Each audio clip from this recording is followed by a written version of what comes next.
आज के समय पे आप देखोगे कि एस्ट्रोलॉजर लोगों की एकदम बाढ़ सी आ गई है। 3 नंबर क्या कहता है कि अगर आप किसी भी बिजनेस में हो, फॉर एग्जांपल आपका भी एक ये पॉडकास्ट एक बिजनेस है, अगर आप में से कोई 3 नंबर वाला पर्सन है ना, अच्छा, तो वो पैसों का लेन देन अपने पास मतलब यहीं से ट्रांजेक्शन हो तो वो बिजनेस को ज्यादा ग्रोथ मिलती है। 3 नंबर वाले को मान लीजिए शॉप है, उसको गले पे बिठा दो। 15 तारीख सबसे बढ़िया डेट ऑफ बर्थ है। 19 के बाद किसी भी महीने में अगर किसी को डिलीवरी करवानी है तो 19 तारीख सबसे बढ़िया डेट होती है डिलीवरी करवाने के लिए।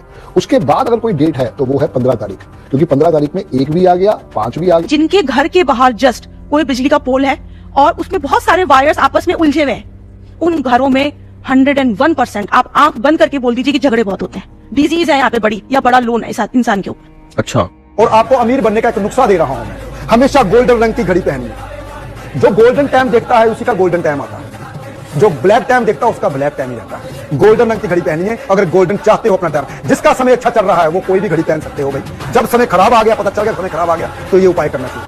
हर जगह कोई ना कोई आपको ऐसा गुरु मंत्र दे रहा है जिससे आप कम समय में बहुत ज़्यादा पैसे वाले बन सकते हैं। कोई आपको कह रहा है कि हाथ पे ये वाला नंबर लिख लो तो आपके ऊपर पैसे की बरसात होने लगेगी।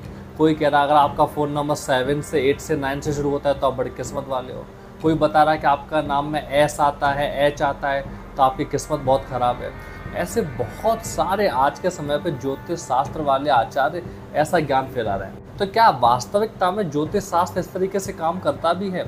और करता है तो अगर इतना आसान ही होता है तो हर इंसान अपने हाथ पे नंबर लिखे या कोई भी एक कॉन्वलेक्सा मंत्र पढ़ के कोई भी आदमी पैसे वाला हो जाता है। फिर क्यों इतनी बेरोजगारी बढ़ी हुई है? क्यों इतना सारा लोग धक्के खा रहे हैं? क्यों इतनी मेहनत कर रहे हैं इन सब होने के बावजूद भी? क्योंकि बस 2 मंथ हमें जपने हैं सुबह शाम और लगातार आपके ऊपर पैसे की वर्षा होने लगेगी।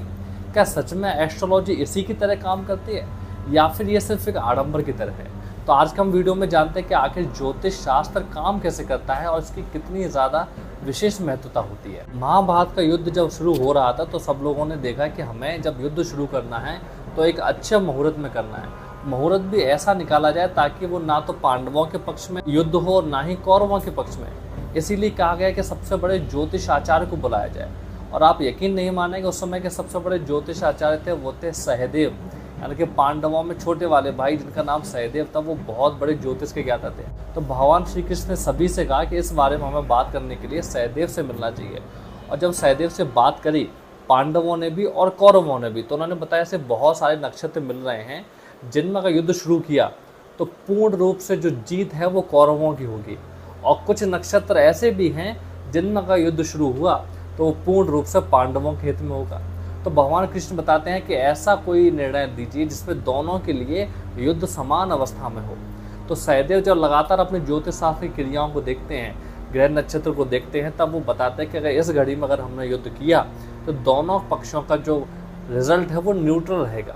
न्यूट्रल का मतलब है कि वो बिल्कुल समानता रहेगा। अब जीतेगा वही जिसके अंदर पुरुषार्थ हो, जिसके अंदर बहुत ज़्यादा ताकत होगी, जिसकी साधना बहुत ज़्यादा होगी। देखिए, जब क्या होता था पहले के समय पर, कई सारे ऋषि मुनि ज़मीन पर बैठे बैठे तारों की गणनाएं कर लेते थे।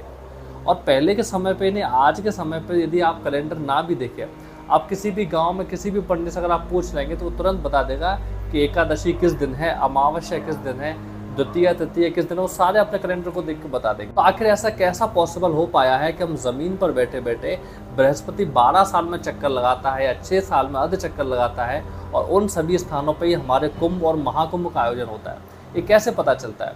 देखिए, पहले के समय में बताया जाता है कि कई ऋषि मुनि इतनी ज़्यादा जटिल साधनाएं करते थे कि जिनके बाद उनके पास ऐसी बहुत सी सिद्धियां आ जाती थी जो तारों की गतियों का भी वर्णन कर सकते। जैसे महर्षि पतंजलि बताते हैं कि जब इंसान बहुत ज़्यादा साधना करता है, धारणा ध्यान समाधि करता है और यदि वो व्यक्ति ध्रुव तारे पे संयम करने लगे तो कहते हैं उसको समस्त तारों की गति का ज्ञान हो जाता है। और यदि कोई साधक चंद्रमा पे ध्यान लगा दे तो वो लगातार तारों की स्थितियों का, उनकी गति दोनों के बारे में जान सकता है।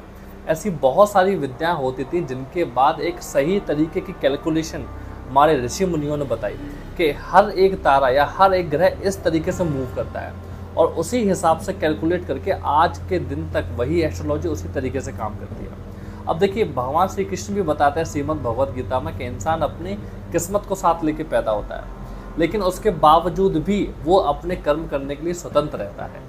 ठीक इसी प्रकार हमारे किस्मत में कितना धन लिखा है, कितना यश लिखा है, वो हमें नहीं पता।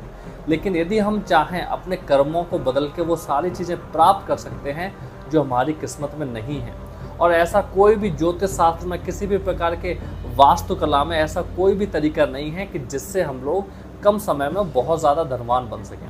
ये बस आज के समय पर लोगों को भ्रमित करने के लिए बनाया जाता है, क्योंकि ज्योतिष शास्त्र इतना ज़्यादा पवित्र शास्त्र है जो पूरे तरीके से मैथमेटिकल और पूरी साइंस के ऊपर बेस्ड है। लेकिन हम लोगों ने और आज के समय पर कथाकथित कई सारे आचार्यों ने इसका मजाक बना के रख दिया है।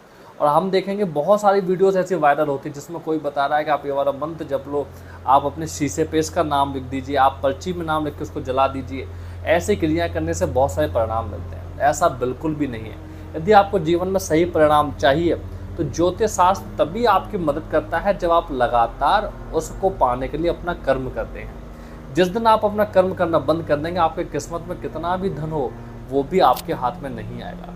इसीलिए महर्षि पतंजलि बताते हैं कि यदि कोई भी व्यक्ति कितनी भी साधना कर रहा हो, कितनी भी सिद्धियां मिल जाएं, लेकिन अगर उसने अपनी साधना को छोड़ दिया तो वो वापस ज़मीन पर आ जाएगा।